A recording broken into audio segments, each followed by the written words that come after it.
મોક્ષમાર્ગ પ્રકાશક પંડિત પ્રવલ ટોડરમલજીની રચના બીજા અધિકારની ચર્ચા ચાલે છે. ઘાતી અઘાતી કર્મ અને તેના કાર્યો. એમાં વાત થઈ કે અઘાતી કર્મ ચાર પ્રકારના, ઘાતી કર્મ ચાર પ્રકારના. ઘાતી કર્મના નિમિત્તથી જીવના સ્વભાવનો ઘાત થાય અને અઘાતી કર્મના નિમિત્તથી આ સંયોગો મળે. હવે અહીંયા આગળ એમ કહે છે કર્મ તો જડ છે, જરાય બળવાન નથી, તો એ વળી જીવના સ્વભાવનો ઘાત થવો વા બાહ્ય સામગ્રીનું મળવું કેમ સંભવે? કર્મ તો પૂતગલ છે, જળ છે, એનાથી આ બધું કામ સીધે થાય. એમ નિર્બળ જળ કર્મો દ્વારા જીવના સ્વભાવનો ઘાત તથા બાહ્ય સામગ્રીનું મળવું. જો કર્મ પોતે કરતા થઈ ઉદ્યમથી જીવના સ્વભાવનો ઘાત કરે, બાહ્ય સામગ્રી મેળવી આપે, ત્યારે તો કર્મમાં ચૈતન્યપણું પણ જોઈએ તથા બળવાનપણું પણ જોઈએ, પણ એમ નથી. બરાબર, સહજ જ નિમિત્ત નૈમિત્તિક સંબંધ છે. જ્યારે તે કર્મનો ઉદયકાળ હોય ત્યારે આત્મા પોતે જ સ્વભાવરૂપ પરિણમન કરતો નથી, વિભાવરૂપ પરિણમન કરે છે. તથા જે અન્ય દ્રવ્યો છે તે જ પ્રમાણે સંબંધરૂપ થઈ પરિણમે છે. સંયોગો બધા તે પ્રમાણે સંબંધરૂપ થઈને પરિણમે છે. જેમ કોઈ પુરુષના માથા ઉપર મોહનધૂળ પડી છે, તેથી તે પુરુષ પાગલ બની ગયો.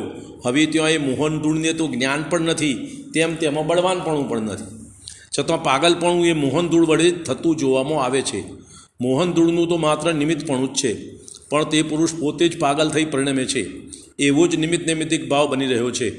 વળી જેમ સૂર્યોદય કાલે ચકવાચકવીનો સંયોગ થાય છે, ત્યાં કોઈએ દ્વેષ બુદ્ધિથી વા બળપૂર્વક રાત્રિ વિશે તેમને જુદા કર્યા નથી, તેમ કોઈએ કરુણા બુદ્ધિપૂર્વક દિવસ વિશે લાવીને મેળવ્યા નથી, પણ સૂર્યોદયનું નિમિત્ત પામીને પોતે જ મળે છે તથા સૂર્યાસ્તનું નિમિત્ત પામી પોતે જ છૂટા પડે છે.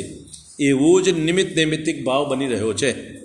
એ જ પ્રમાણે કર્મનો પણ નિમિત્ત નૈમિત્તિક ભાવ જાણવો. એ પ્રમાણે કર્મના ઉદય વડે જીવની અવસ્થા થાય છે. હવે નવીન બંધ કેવી રીતે થાય છે તે કહીએ છીએ. હવે નવીન બંધની સિસ્ટમ શું છે સમજો. જેમ સૂર્યનો પ્રકાશ છે તે મેઘપટલથી જેટલો પ્રકાશ વ્યક્ત નથી, તેટલો તો તે કાળમાં તેનો અભાવ છે. તથા એ મેઘપટલના મંદપણાથી જેટલો પ્રકાશ પ્રગટ છે તે એ સૂર્યના સ્વભાવનો અંશ છે, પણ મેઘપટલ જનિત નથી. શરૂ સમજવાનું કે વાદળું આવી ગયું તો સૂર્યનો જેટલો પ્રકાશ છે બહાર દેખાય છે એ તો સૂર્યનું સ્વરૂપ છે, વાદળનું નહીં. અને જેટલું નથી દેખાતું એ વાદળના કારણે એનો અભાવ છે સૂર્યના પ્રકાશનો. બરાબર. તેમ જીવનો જ્ઞાન દર્શન વીર્ય સ્વભાવ છે તે જ્ઞાનાવરણ દર્શનાવરણ અંતરાયના નિમિત્તથી જેટલો પ્રગટ નથી તેટલાનો તો તે કાળમાં અભાવ છે. તથા એ કર્મોના ક્ષયોપશમથી જેટલું જ્ઞાન દર્શન વીર્ય સ્વભાવ પ્રગટ વર્તે છે તે જીવના સ્વભાવનો જ અંશ છે. કર્મોદયજન્ય ઔપાધિક ભાવ નથી. જે પ્રગટ વર્ત છે પરિણામન એ તો સ્વરૂપ છે. હવે એ પ્રમાણે સ્વભાવના અંશનો અનાધિ મોડી કદી પણ અભાવ થતો નથી, અને એ વડે જ જીવના જીવત્વનો નિશ્ચય કરી શકાય છે. શેના વડે? કે જે સ્વભાવનો અંશ પ્રગટ થઈ રહ્યો છે એના વડે જીવના જીવત્વનો તમે નિર્ણય કરી શકો છો અત્યારે કર્મોદય વખતે. કારણ કર્મોદય સર્વથા સ્વભાવનો અભાવ કરી શકે એવું હોય નહીં. એમ આજે દેખવા જાણવાની શક્તિને ધારણ કરનાર વસ્તુ છે તે જ આત્મા છે. વળી એ સ્વભાવ વડે નવીન કર્મનો બંધ થતો નથી. હવે જે સ્વભાવ છે એના કારણે નવીન કર્મનો બંધ થતો નથી. કારણ કે નિજ સ્વભાવ જ જો બંધનું કારણ હોય તો બંધથી છૂટવું ના બને. જો સ્વભાવ જ બંધનું કારણ હોય તો સ્વભાવ તો કાયમ રહેવાનો, તો બંધ કાયમ થયા કરે, તો છૂટી શકે નહીં બંધથી. વળી એ કર્મના ઉદયથી જેટલા જ્ઞાન દર્શન વીર્ય અભાવરૂપ છે તે વડે પણ બંધ થતું નથી, અને ઉદયના કારણે જેટલું જ્ઞાન દર્શન વગેરે ગુણોનો અભાવ વર્ત છે એ પણ બંધનું કારણ નથી. જે પ્રગટપણું છે સ્વભાવ છે, સ્વભાવ બંધનું કારણ નથી. બરાબર. જો પોતે જ અભાવરૂપ હોય ત્યાં તે અભાવ અન્યનું કારણ કેમ થાય? માટે જ્ઞાનાવરણ દર્શનાવરણ અંતરાયના નિમિત્તથી ઉપજેલા ભાવો નવીન કર્મના કારણરૂપ નથી. જો આપણે શું વાત છે? જ્ઞાનાવરણ દર્શનાવરણના અંતરાય એ કર્મબંધનું કારણ નથી, મોહનીયનું કર્મબંધનું કારણ છે, એમ વાત આવશે. બરાબર. મોહનીય કર્મના ઉદય વડે જીવને અયથાર્થ શ્રદ્ધાનુરૂપ મિથ્યાત્વ ભાવ થાય છે તથા ક્રોધ માન માયા લોભાદિક કશાય ભાવ થાય છે. તે જો કે જીવના અસ્તિત્વમય છે, જીવમાં થાય છે. જીવથી માન માયા જીવથી જુદા નથી, જીવ જ તેનો કરતા છે અને જીવના પરિણમન રૂપ જ એ કાર્ય થાય છે. તો પણ એનું હોવું મોહ કર્મના નિમિત્તથી છે, પણ કર્મ નિમિત્ત દૂર થતો તે મોહની આદિભાવોનો અભાવ થાય છે. માટે એ જીવનો નિસ્વભાવ નથી પણ ઔપાધિક ભાવ છે. એ ભાવ વડે નવીન બંધાય છે. ઘાતી કર્મના 4 ભેદ જ્ઞાનાવરણ, દર્શનાવરણ, અંતરાય અને મોહનીય. તો જ્ઞાનાવરણ, દર્શનાવરણ, અંતરાયનું જેટલું પ્રગટપણું છે એ પણ બંધનું કારણ નથી, જેટલો અભાવ છે એ બંધનું કારણ નથી, પણ મોહનીય કર્મના કારણે જીવના જે વિભાવ પરિણમન થાય છે એ બંધનું કારણ છે. બરાબર. માટે મોહના ઉદયથી ઉત્પન્ન થયેલા ભાવો બંધના કારણરૂપ છે. ઓછું જ્ઞાન હોવું એ બંધનું કારણ નથી, જ્ઞાનનો ઉઘાડ વધારે હોવો એ બંધનું કારણ નથી, જ્ઞાન મોહ વિપરીત છે તો જ બંધનું કારણ છે. બાકી જ્ઞાનાવરણ, દર્શનાવરણ, અંતરાય એમાં ઉદય હોય કે પ્રગટપણું હોય કોઈ બંધનું કારણ નથી. અઘાતી, હવે ઘાતી કર્મની વાત થઈ. અઘાતી કર્મના ઉદયથી બાહ્ય સામગ્રી મળી આવે છે. તેમાં શરીરાદિક તો જીવના પ્રદેશોથી એક ક્ષેત્રાવગા થઈ એક બંધન રૂપ જ હોય છે. અઘાતી કર્મથી બાહ્ય સામગ્રી મળે એમાં શરીર અને સંયોગો એ બધું. હવે શરીર તો એક ક્ષેત્રાવગા બંધરૂપ હોય છે, તથા ધન કુટુંબાદિક આત્માથી ભિન્નરૂપ છે. તેથી એ બધા બંધના કારણ નથી, કારણ કે પરદ્રવ્ય કંઈ બંધનું કારણ હોય નહીં. તમારા બંધનું કારણ શરીર અથવા સંયોગો નથી, પણ તેમાં આત્માના મમત્વાદિરૂપ મિથ્યાત્વ ભાવ થાય છે તે જ બંધના કારણરૂપ જાણવાય. એમના નિમિત્તે જીવના જે મિથ્યાત્વાદી ભાવ થાય છે એ બંધના કારણ છે, તે દ્રવ્યો નહીં. પરદ્રવ્યનો સંયોગ બંધનું કારણ નથી. યોગ અને તેનાથી થવાવાળા પ્રકૃતિબંધ, પ્રદેશબંધ. હવે આ બંધ છે એના 4 ભેદ છે: પ્રકૃતિબંધ, પ્રદેશબંધ, સ્થિતિબંધ, અનુભાગબંધ. હવે પ્રદેશબંધ, પ્રકૃતિબંધ યોગથી થાય છે. યોગ ગુણનું જે વિભાવ પરિણમન છે પરિસ્પંદન રૂપ, એના કારણે કર્મ પ્રકૃતિઓ આવે છે અને એની આટલી સંખ્યામાં આવે છે. એમ પ્રદેશબંધ એટલે સંખ્યા, પ્રકૃતિ એટલે જાતિ. વિશેષમાં એમ જાણવું કે નામ કર્મના ઉદયથી શરીર વચનમાં મન ઉપજે છે, તેની ચેષ્ટાના નિમિત્તથી આત્મપ્રદેશોનું ચંચલપણું થાય છે. તે વડે આત્માને પૂતગલ વર્ગણાઓથી એક બંધાનરૂપ હોવાની શક્તિ થાય છે, તેની યોગ કહે છે. તેના નિમિત્તથી સમયે સમયે કર્મરૂપ હોવા યોગ્ય અનંત પરમાણુનું ગ્રહણ થાય છે. ત્યાં અલ્પ યોગ હોય તો થોડા પરમાણુનું તથા ઘણો યોગ હોય તો ઘણા પરમાણુનું ગ્રહણ થાય છે. એક સમયમાં ગ્રહણ થયેલા પૂતગલ પરમાણુઓ જ્ઞાનાવરણાદિ મૂળ પ્રકૃતિ વા તેની ઉત્કૃષ્ટ પ્રકૃતિઓમાં સિદ્ધાંતમાં કયા પ્રમાણે સ્વયં વહેંચાઈ જાય છે, અને તે વહેંચણી અનુસાર તે પરમાણુ તે પ્રકૃતિ રૂપે પોતે જ પરિણમી જાય છે. એ જે કર્મ પરમાણુ આટલા જ્ઞાનાવરણી રૂપે થયા, આટલા દર્શનાવરણી રૂપે થયા, આટલા અંતરાય રૂપે થયા, આટલા મોહની રૂપે થયા, આટલા નામ કર્મ રૂપે થયા, આમ જાતે પોતે પોતાની રીતે કર્મનું સ્વરૂપ છે એ પ્રમાણે પરિણમી જાય છે. વિશેષ એ છે કે યોગ 2 પ્રકારનો છે: શુભ યોગ અને અશુભ યોગ. તો ધર્મના અંગોમાં મન વચન કાયાની પ્રવૃત્તિ થતો શુભ યોગ હોય છે, તથા અધર્મના અંગોમાં તેની પ્રવૃત્તિ થતો અશુભ યોગ. ધર્મના નિમિત્તોમાં ઉપયોગ જોડાય તો શુભ યોગ, અને અધર્મના નિમિત્તોમાં ઉપયોગ જોડાય તો અશુભ યોગ. હવે શુભ યોગો કે અશુભ યોગ હો, પરંતુ સમ્યક્ત્વ પામ્યા વિના ઘાત્યા કર્મોની તો સર્વ પ્રકૃતિઓને નિરંતર બંધ થયા જ કરે છે. હવે શુભ ઉપયોગ હોય કે અશુભ ઉપયોગ હોય, ઘાત્યા કર્મમાં તો 47 પ્રકૃતિ છે, એનો બધાનો બંધ થયા કરે છે. સમ્યક્ત્વ થાય તો એમાંથી આટલી પ્રકૃતિ ઓછી થાય, બાકી નહીં. બરાબર. બાકી તો બધાનો બંધ થયા જ કરે. શુભ યોગ હો વા અશુભ યોગ હો, પરંતુ સમ્યક્ત્વ પામ્યા વિના ઘાત્યા કર્મોની તો સર્વ પ્રકૃતિઓનો નિરંતર બંધ થયા જ કરે છે. કોઈ પણ સમયે કોઈ પણ પ્રકૃતિનો બંધ થયા વિના રહેતો જ નથી ઘાત્યા કર્મમાં. પરંતુ આટલું સમજવાનું કે મોહનીયના હાસ્ય અને શોક યુગલમાં, રતિ અને અરતિ યુગલમાં, એમ 3 પ્રકારના ભેદમાંથી એક કાળમાં કોઈ એક પ્રકૃતિનો બંધ થાય છે. આ બધા મોહનીયના ભેદ છે.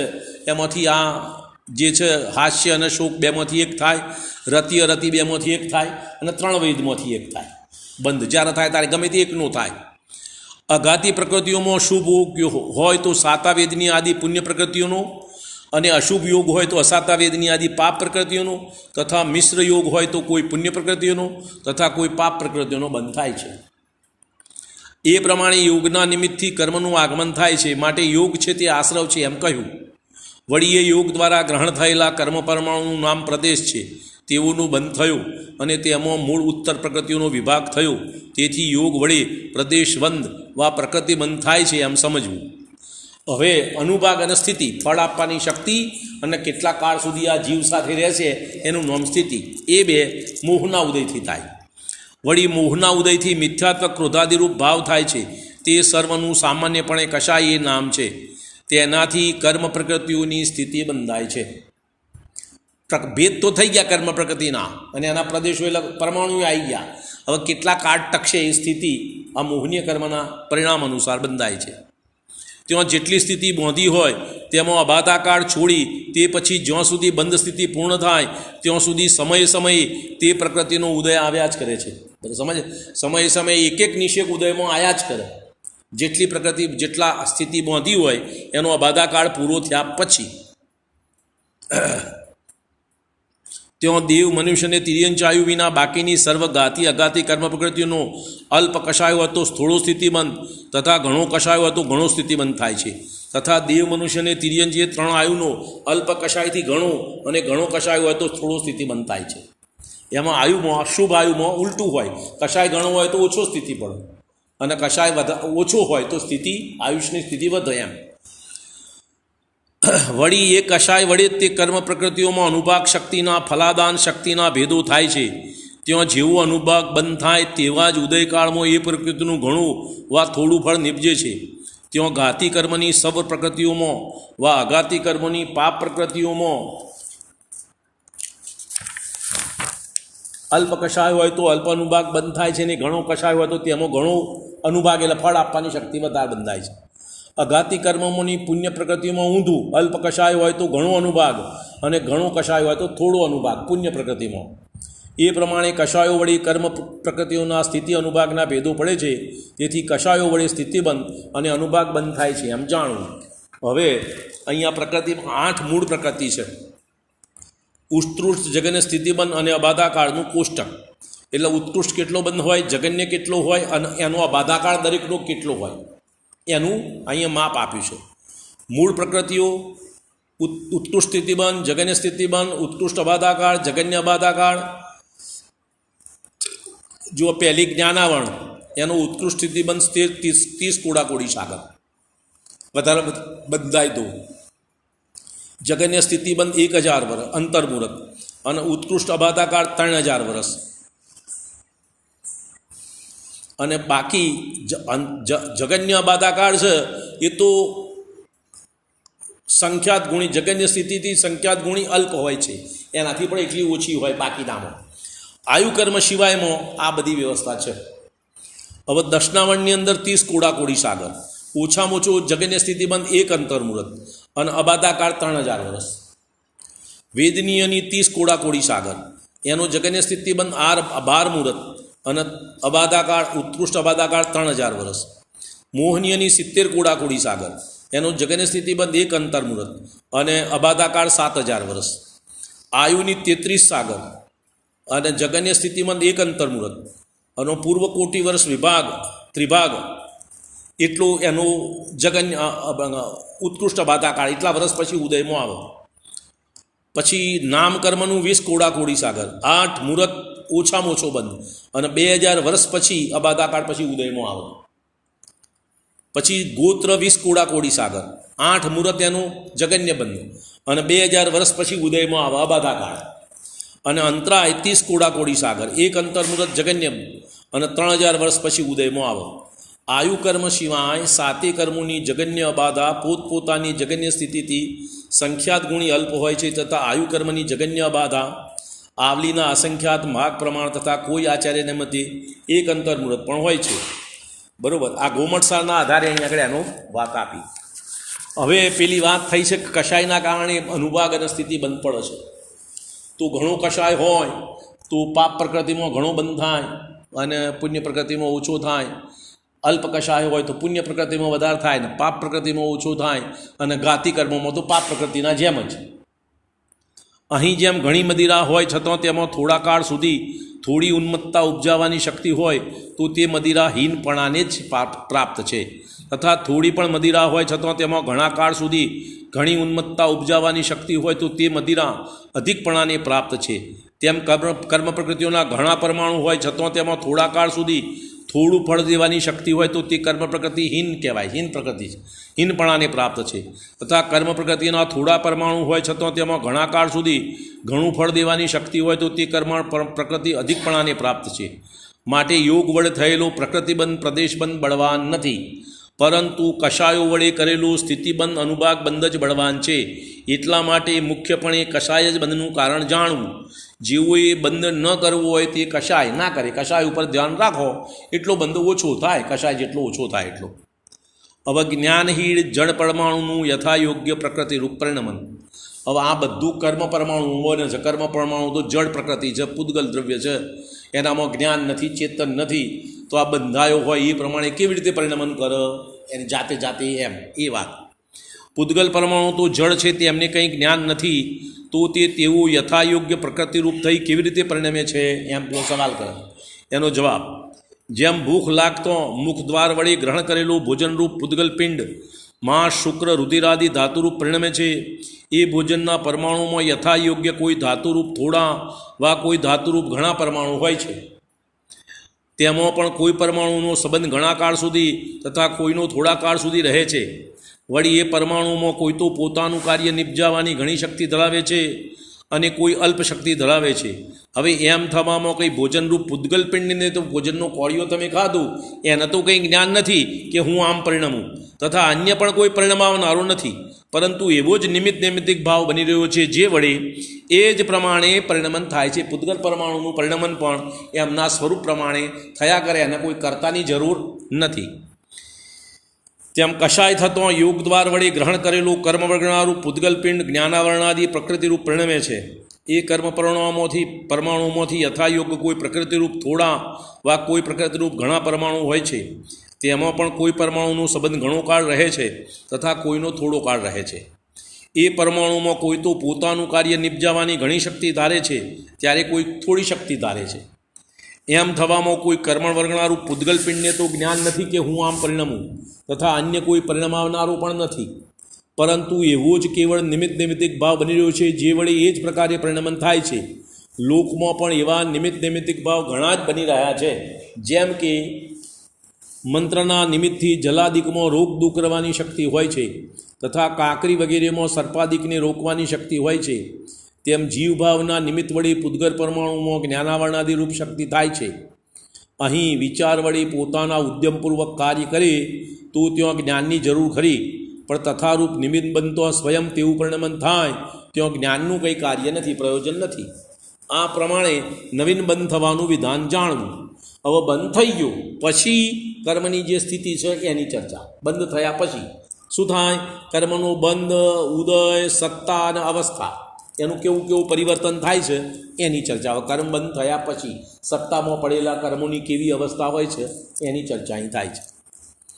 હવે જે પરમાણુ કર્મરૂપ પરિણમ્યા છે તેનું જ્યાં સુધી ઉદયકાળ ન આવે ત્યાં સુધી તે જીવના પ્રદેશોથી એક ક્ષેત્રાવગાહરૂપ બંધાન રહે છે. જ્યાં સુધી ઉદય ના આવે ત્યાં સુધી આ જીવ સાથે એક ક્ષેત્રે સંબંધમાં પડ્યા રહે એ કર્મ પરમાણુ, બરાબર. ત્યાં જીવભાવના નિમિત્તથી કોઈ પ્રકૃતિઓની અવસ્થાનું પલટાવું પણ થઈ જાય છે.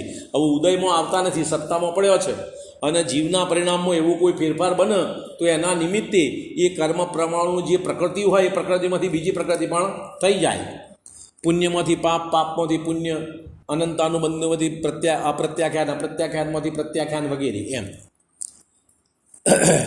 કોઈ અન્ય પ્રકૃતિના પરમાણુ હતા તે સંક્રમણ થઈ અન્ય પ્રકૃતિના પરમાણુ થઈ જાય. વળી કોઈ પ્રકૃતિનો સ્થિતિ વા અનુભાગ ઘણો હતો તેનું અપકર્ષણ થોડો થઈ જાય, અને ઘણા એવા મંદ કશાયરૂપ પરિણામ થાય તો પાપ પ્રકૃતિનો અનુભાગ ઘટી જાય, એની સ્થિતિ ઘટી જાય, આવું બધું પણ બને. અને કશાય ઘણો થઈ જાય તો પુણ્ય પ્રકૃતિની સ્થિતિ ઘટી જાય, ફળ આપવાની શક્તિ ઘટી જાય, પાપ પ્રકૃતિની વધી જાય. આ બધું બને પરિણામ અનુસાર. સત્તામાં રહેલા કર્મોમાં હજુ ઉદયમાં આવ્યા નથી એમાં, બરાબર. કોના કારણથી બને છે? વર્તમાન પરિણામથી. મહત્વની વાત એ વર્તમાન પરિણામથી. તથા કોઈ પ્રકૃતિનો સ્થિતિવા અનુભાગ થોડો હતો તેનું ઉત્કર્ષણ થઈ ઘણો થઈ જાય છે. એ પ્રમાણે પૂર્વે બાંધેલા પરમાણુની અવસ્થા પણ જીવભાવનું નિમિત્ત પામીને પલટાય છે, બરાબર. એ પ્રમાણે પૂર્વે બાંધેલું નિમિત્ત ન બને તો ન પલટાય, જેમની તેમ રહે એવી રીતે સત્તારૂપ કર્મો રહે છે. તમારા રોજે રોજ તમારા પરિણામ જાત જાતના થતા હોય, એ પ્રમાણે અંદરમાં કર્મોની સત્તા પડેલી છે. એમાં કંઈ નો કંઈ ફેરફાર દરેકની પોતાની પરિણામની યોગ્યતા અનુસાર થયા કરે. કોઈક વખતે પરિણામની એવી તીવ્રતા ના હોય તો ના એ થાય, ને હોય તો થાય. દરેક વખતે થાય એવો નિયમ નહીં. વળી જ્યારે તે કર્મ પ્રકૃતિઓનો ઉદયકાળ આવે ત્યારે તે પ્રકૃતિઓના અનુભાગ અનુસાર સ્વયં કાર્ય બની જાય છે, પણ કર્મ તેના કાર્યને નિપજાવતું નથી. એનો ઉદયકાળ આવતો તે કાર્ય સ્વયં બની જાય છે. એટલું જ અહીં નિમિત્ત નૈમિત્તિક સંબંધ જાણવો. એવો ઉદય આવે તો તમારા સંયોગોમાં આ પ્રમાણેનો ફેરફાર સ્વયં થઈ જાય. કોઈ એને કરવાવાળું છે એમ નહીં. બરાબર. વળી જે સમયમાં ફળ નીપજ્યું તેના અનંતર સમયમાં એ કર્મરૂપ પૂતગલોની અનુભાગ શક્તિનો અભાવ થવાથી કર્મપણાનો પણ અભાવ થાય છે. હવે એનું ફળ આપી દીધું એટલે બીજા જ સમયે એનો કર્મનો અભાવ થઈ જાય. એમ તે પૂતગલો અન્ય પર્યાયરૂપ પરિણમી જાય છે. એનું જ નામ સવિપાક નિજરા છે. એ પ્રમાણે સમય ઉદય થઈ કર્મો ખરી જાય છે. કર્મપણું નાશ પામતો તે પરમાણુ તે જ સ્કંદમાં રહો વા જુદા થઈ જાઓ એનું કંઈ પ્રયોજન નથી. હવે એ પરમાણુ આ જીવ સાથે એક ક્ષેત્ર બંધેલા રહે, હવે છૂટા થઈને બીજા જતા રહે, એનાથી કોઈ ફરક ના પડે. કર્મરૂપે પલટાઈ ગયા, બસ એટલી જ વાત. વિશેષમાં અહીં એટલું જાણવું કે સંસારી જીવને સમયે અનંતપણું બંધાય છે, અનંત પરમાણુ બંધાય છે. ત્યાં એક સમયમાં બાંધેલા પરમાણુ અબાધાકાર છોડી પોતાની સ્થિતિના જેટલા સમય હોય તે સર્વમાં ક્રમથી ઉદય આવે છે. વળી ઘણા સમયમાં બાંધેલા પરમાણુ જે એક સમયમાં ઉદય આવ્યા યોગ્ય છે તે બધા એકઠા થઈ ઉદયમાં આવે છે. પેલો ટેબલનો દાખલો આપ્યો હતો ને તે દિવસે, ખ્યાલ છે ને? એ પ્રમાણે બધા જુદા જુદા સમયે બાંધેલા કર્મના જુદા જુદા નિષેકો બધા ભેગા થઈને એક સાથે ઉદયમાં આવે. વળી ઘણા સમયમાં બાંધેલા પરમાણુ જે એક સમયમાં ઉદય આવવા યોગ્ય છે તે બધા એકઠા થઈ ઉદય આવે છે. તો સર્વ પરમાણુનો અનુભાગ મળતો જેટલો અનુભાગ થાય તેટલું ફળ તે કાળમાં મળે. એ બધા પરમાણુનો અનુભાગનો જેટલો સરવાળો થાય એટલું ફળ એ વખતે કર્મના ઉદયનું મળે. એમ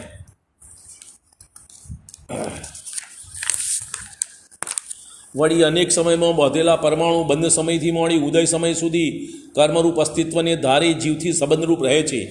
એ પ્રમાણે કર્મોની બંધ ઉદય સત્તારૂપ અવસ્થા જાણવી. ત્યાં સમયે એક સમય પ્રબદ્ધ માત્ર પરમાણુ બંધાય છે અને એક સમય પ્રબદ્ધ માત્ર નિર્જરે છે. નિયમ એવો છે કે અમુક પરમાણુ બંધાય ને એટલા પરમાણુની નિર્જરા થાય, બીજા એના એ નહીં, પણ કર્મના પરમાણુ સત્તામાં તો એટલા ને એટલા રહે. એમ તથા 1.5 ગુણ હાનિ વળી ગુણિત સમય પ્રબદ્ધ માત્ર સદાકાળ સત્તામાં રહે છે. એ સર્વનું વિશેષ વર્ણન આગળ કર્મ અધિકારમાં લખીશું, ત્યાંથી જાણવું. પણ કર્મ અધિકાર તો લખવાનો આવ્યો નથી, અધૂરો રહ્યો ગ્રંથ, પણ એમને અહીં લખ્યું છે એ પ્રમાણે. એમ હવે દ્રવ્ય કર્મ અને ભાવ કર્મ, આ જે પૂતગલ પરમાણુની બધી ચર્ચા થઈ એ દ્રવ્ય કર્મની થઈ, અને જીવના જે પરિણામ છે એના નિમિત્તરૂપ એનું નામ ભાવ કર્મ. બરાબર. તથા આ પ્રમાણે એ કર્મ છે તે પરમાણુરૂપ અનંત પૂતગલ દ્રવ્યોથી નિપજાવેલું કાર્ય છે, તેથી તેનું નામ દ્રવ્ય કર્મ છે. તથા મોહના નિમિત્તથી મિથ્યાત્વ ક્રોધાદિરૂપ જીવના પરિણામ છે તે અશુદ્ધ ભાવથી નિપજાલું કાર્ય છે, તેથી તેનું નામ ભાવ કર્મ છે.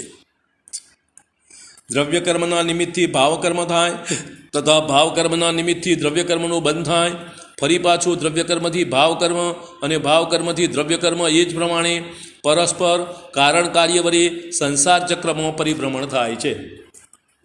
આવું મારા તમારા બધાને આ કર્મબદ્ધમાં પરિણામથી ભાવ થયાના ભાવોથી નવું બંધ થયું ને એમ અનંત સંસાર ચાલ્યા કરે છે. અહીં એટલું વિશેષ જાણવું કે તીવ્ર મંદ બંધ હોવાથી વા સંક્રમણાદિ થવાથી વા એક કાળમાં બાંધ્યા અનેક કાળમાં અને અનેક કાળમાં બાંધ્યા એક કાળમાં ઉદયમાં આવવાથી કોઈ કાળમાં તીવ્ર ઉદય આવતો તીવ્ર કષાય થાય છે, જેથી તીવ્ર નવીન બંધ થાય છે. તથા કોઈ કાળમાં મંદ ઉદય આવતો મંદ કષાય થાય છે, જેથી નવીન બંધ મંદ થાય છે. વળી એ તીવ્ર મંદ કષાયોના અનુસારે પૂર્વે બાંધેલા કર્મોનું પણ સંક્રમણ આદિ થાય તો થાય જ એવી ગેરંટી નહીં. કષાયમાં કેવી તીવ્રતા છે, કેવી મંદતા છે એ પ્રમાણે બને. એ પ્રમાણે અનાદિકાળથી મોડી ધારા પ્રવાહરૂપ દ્રવ્યકર્મ વા ભાવકર્મની પ્રવૃત્તિ જાણવી. આ પ્રમાણે દ્રવ્યકર્મ અને ભાવકર્મનો પરસ્પર નૈમિત્તિક સંબંધ અનાદિકાળથી મારા તમારા બધાને ચાલ્યા કરે છે. નો કર્મનું સ્વરૂપ અને તેની પ્રવૃત્તિ. નો કર્મ એટલે 8 કર્મ સિવાય સંયોગમાં રહેલા શરીરાદિ પદાર્થો એ બધા નો કર્મ ગણાય. એનું સ્વરૂપ.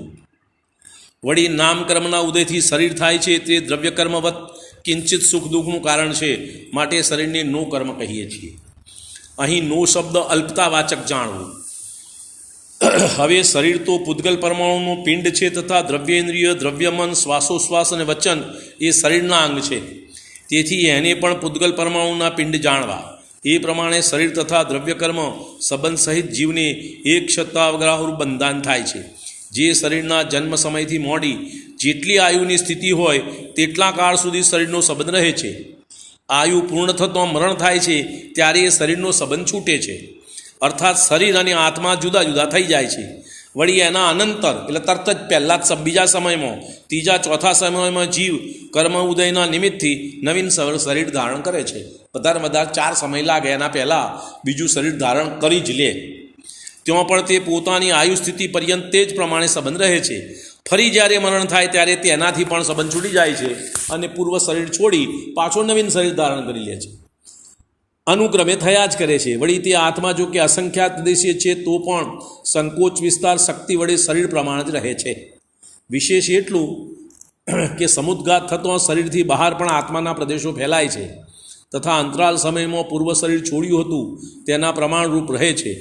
વળી એ શરીરના અંગભૂત દ્રવ્યેન્દ્રિયને મન તેની સહાયથી જીવને જાણપણાની પ્રવૃત્તિ થાય છે તથા શરીરની અવસ્થા અનુસાર મોહના ઉદયથી જીવ સુખી દુઃખી થાય છે. કોઈ વેળા તો જીવની ઈચ્છા અનુસાર શરીર પ્રવર્તે છે તથા કોઈ વેળા શરીરની અવસ્થા અનુસાર જીવ પ્રવર્તે છે. આવો નિમિત્તિક સંબંધ તમારી ઈચ્છા હોય એમ શરીરનું પરિણમન થઈ જતું હોય, અને ઘણી વખત શરીરનું પરિણમન થાય એ પ્રમાણે તમારી ઈચ્છા થાય. આવો નિમિત્તિક સંબંધ ચાલ્યા કરે છે.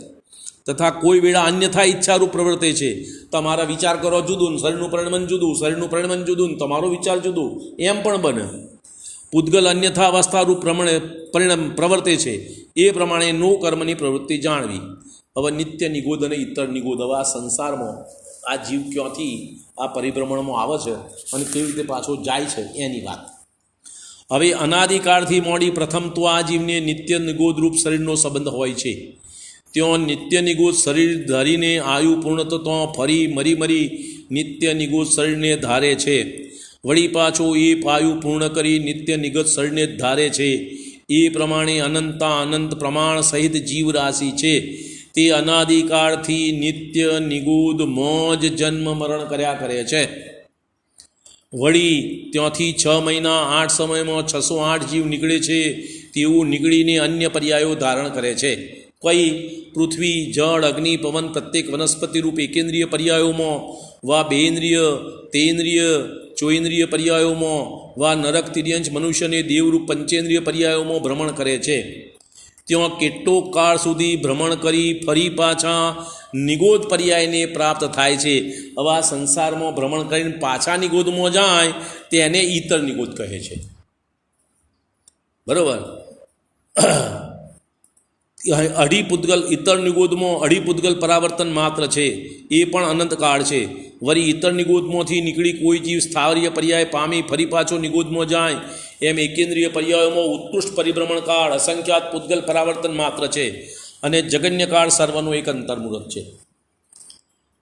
એ પ્રમાણે જીવનું ઘણું તો એકેન્દ્રિય પર્યાયોનું જ ધારવું બને છે. ત્યાંથી નીકળી અન્ય પર્યાય પામવો એ કાકતાલીય ન્યાય વચ્ચે. કાકતાલીય ન્યાય એટલે કાગડો ઝાડની ડાળી ઉપર બેસે અને ડાળી ભાગીને પડે એનું નામ કાકતાલીય ન્યાય. એવું કોઈ દાડો બને નહીં, પણ ક્યારે બને કે કોઈ ડાળી સુકાઈ ગયેલી હોય, એના પર ચોમાસાનો વરસાદ ગયો હોય અને કોવાઈને એવી ખરાબ થઈ ગઈ હોય અને એવી ડાળી પર કાગડો બેહન તો ડાળી ભાગે, નહીં તો ના ભાગે. કોક વખત આવું બને, મોટે ભાગે તો પવનમાં ઓલા ઝોલા થઈને એવી ડાળીઓ તૂટીને પડી જતી હોય નીચે એમ. હવે એ કાકતાલીય ન્યાય વચ્ચે એ પ્રમાણે આ જીવની અનાદિકાળથી જ કર્મબંધનરૂપ રોગ છે. બરાબર. કર્મબંધનરૂપ રોગના નિમિત્તથી થતી જીવની અવસ્થાઓ, આ કર્મ ઉદયના કારણે આ જીવની કેવી અવસ્થાઓ થાય છે એની વાત. હવે એ કર્મબંધનરૂપ રોગના નિમિત્તથી જીવની કેવી અવસ્થાઓ થઈ રહી છે તે અહીં કહીએ છીએ. પ્રથમ તો આ જીવનો સ્વભાવ ચૈતન્ય છે, એટલે સર્વદ્રવ્યોના સામાન્ય વિશેષ સ્વરૂપને પ્રકાશવાવાળો છે. જેવું એમનું સ્વરૂપ હોય તેવું પોતાને પ્રતિભાસે છે, એનું જ નામ ચૈતન્ય છે. ચૈતન્ય એટલે જ્ઞાન ચેતન દર્શન ચેતના. એ પોતે પરપદાર્થોના સ્વપર પ્રકાશક શક્તિ વડે જાણવાવાળો છે. આ જીવ એકલો છે. ત્યાં સામાન્ય સ્વરૂપ પ્રતિભાસનું નામ દર્શન છે તથા વિશેષ સ્વરૂપ પ્રતિભાસનનું નામ જ્ઞાન છે. હવે એવા સ્વભાવ વડે ત્રિકાલવર્તી સર્વગુણ પર્યાય સહિત સર્વ પદાર્થોને પ્રત્યક્ષ યુગપત સહાય વિના દેખી જાણી શકે એવી શક્તિ આત્મામાં સદાકાળ છે, અત્યારે પ્રગટ નથી, શક્તિ રૂપે છે. તો કોઈ પણ પદાર્થના સહાય વગર આખા લોકાલોકને જાણી શકે, દેખી શકે એવી શક્તિ આ જીવમાં સદાકાળ રહેલી છે. જ્ઞાન દર્શનાવરણ કર્મોદય જન્ય અવસ્થા, જ્ઞાનાવરણ દર્શનાવરણ કર્મનો ઉદય હોય તો કેવી અવસ્થા હોય એની વાત કરે છે.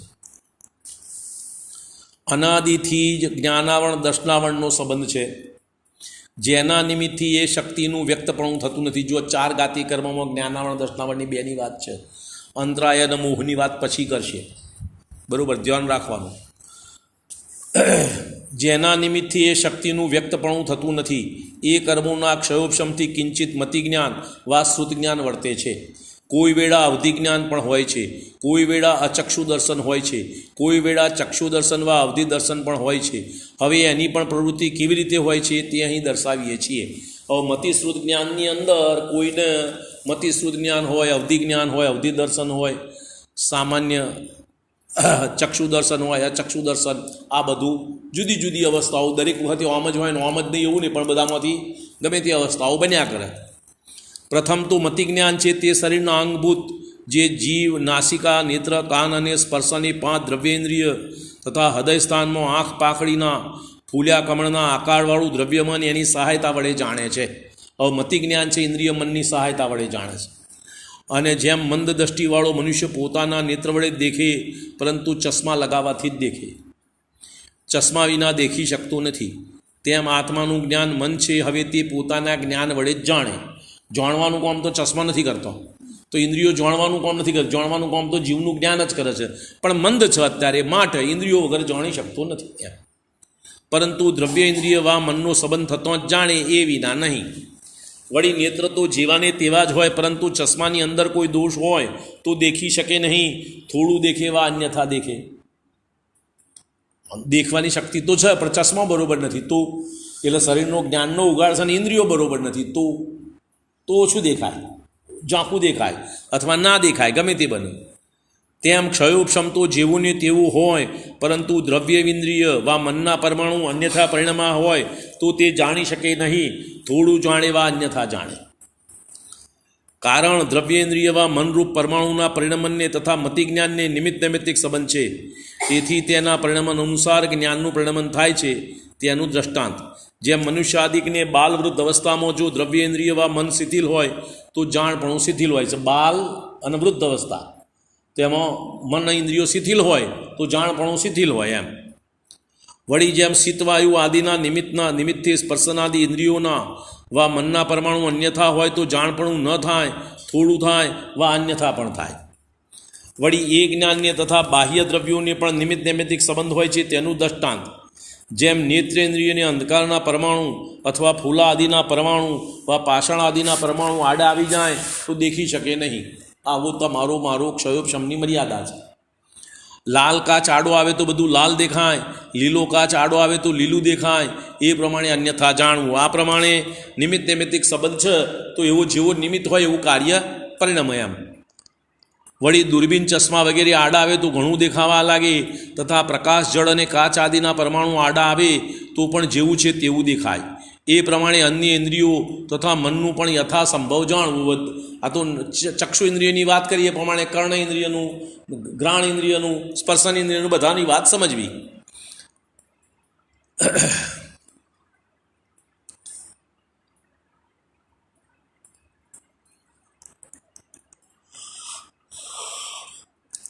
વળી મંત્રાદિકના પ્રયોગથી, મદિરા પાનાદિકથી વા ભૂતાદિકના નિમિત્તથી ન જાણવું, થોડું જાણવું વા અન્યથા જાણવું બને છે. એ પ્રમાણે આ જ્ઞાન બાહ્ય દ્રવ્યને પણ આધીન છે એમ સમજવું. અત્યારે સંસાર અવસ્થામાં આ મારું તમારું જ્ઞાન પરાધીન છે, બરાબર. વળી એ જ્ઞાન વડે જે જાણવું થાય છે તે અસ્પષ્ટ જાણવું થાય છે. જેમ દૂરથી કેવું જાણે, નજીકથી કેવું જાણે, તત્કાલ કેવું જાણે, ઘણા વખતે કેવું જાણે, કોઈ પદાર્થ સંશયરૂપ જાણે, કોઈને અન્યથા પ્રકારે જાણે. દૂરથી જુઓ તો તાત્કાલિક બરાબર ના દેખાય, થોડી વાર જોઈ લો તાર દેખાય, નજીકથી તાત્કાલિક ના દેખાય, થોડી વાર જોઈ લો તાર દેખાય. એ બધી અવસ્થાઓ જુદી જુદી બને. કોઈને અન્યથા પ્રકારે જાણે, કોઈને કિંચિત માત્ર જાણે ઇત્યાદિ પ્રકારે નિર્મળ જાણવાનું બનતું નથી. આ મારી તમારી અવસ્થા આવી છે. એમ એ મતિ જ્ઞાન પરાધીનતાપૂર્વક ઇન્દ્રિય તથા મન દ્વારા પ્રવર્તે છે. ત્યાં ઇન્દ્રિયો વડે તો જેટલા ક્ષેત્રનો વિષય હોય તેટલા ક્ષેત્રમાં જે વર્તમાન સ્થળ પોતાને જાણવાયોગ પૂદગલ સ્કંદ હોય તેને જ જાણે છે. હવે ઇન્દ્રિયોની મર્યાદા છે, એની બહારનું ના જાણી શકે. એનાથી ઓછો જેટલો ક્ષય હોય એટલું જણાય, પૂરેપૂરું જણાય એવો નિયમ નહીં. તેમાં પણ જુદી જુદી ઇન્દ્રિયો વડે જુદા જુદા કાળમાં કોઈ સ્કંદના સ્પર્શાદિકનું જાણવું થાય. વળી મન વડે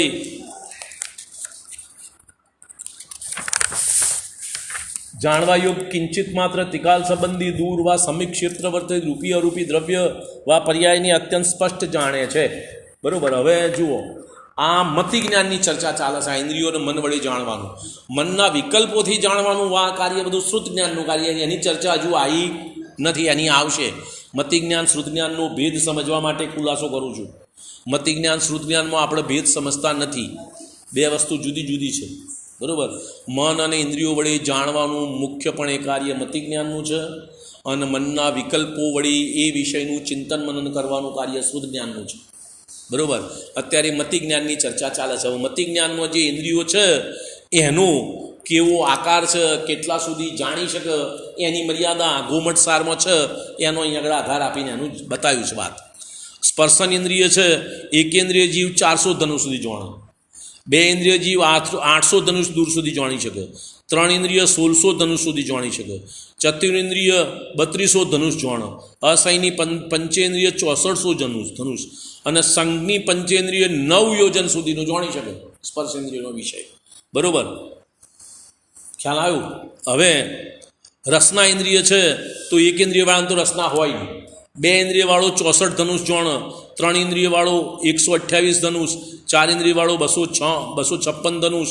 અસૈની પંચેન્દ્રિય 512 ધનુષ અને સૈની હોય તો 9 યોજન સુધી રસના ઇન્દ્રિયનું જ્ઞાન.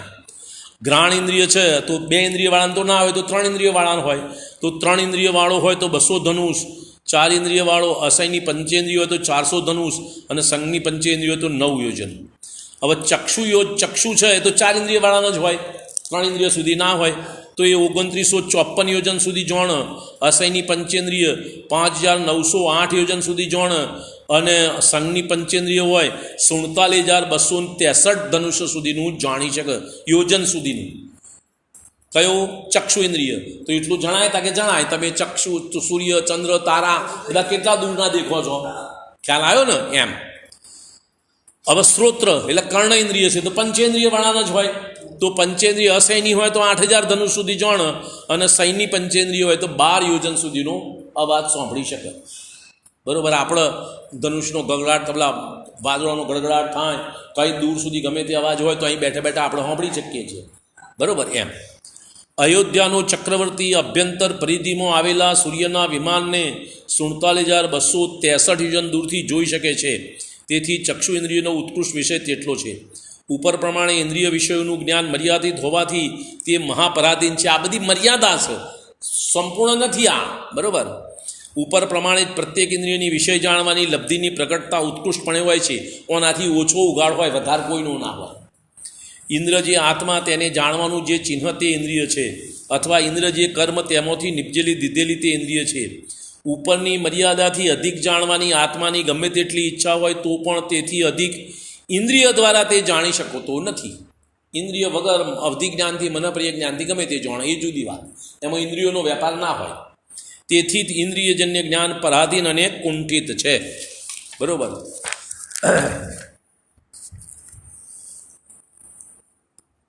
જાણવા યોગ્ય કિંચિત માત્ર ત્રિકાલ સંબંધી દૂર વા સમીપ ક્ષેત્રવર્તી રૂપી અરૂપી દ્રવ્ય વા પર્યાયની અત્યંત સ્પષ્ટપણે જાણે છે. તે પણ ઇન્દ્રિયો વડે જેનું જ્ઞાન થયું હોય વા અનુમાનાદિ જેનું કર્યું હોય તેને જ જાણી શકે. કદાચિત પોતાની કલ્પના વડે અસતને જાણે, કલ્પના વડે ના હોય વસ્તુ તમને દેખાય, એવું થાય ને? ભ્રમણા થાય એમ. જેમ સ્વપ્નમાં વા જાગૃતિમાં પણ જે કદાચિત ક્યાંય પણ ન હોય એવા આકારાદિક ચિંતવે છે, વા જેવા નથી તેવા માને છે, એ પ્રમાણે મન વડે જાણવું થાય છે. એ ઇન્દ્રિયો તથા મન દ્વારા જે જ્ઞાન થાય છે તેનું નામ મતિ જ્ઞાન છે.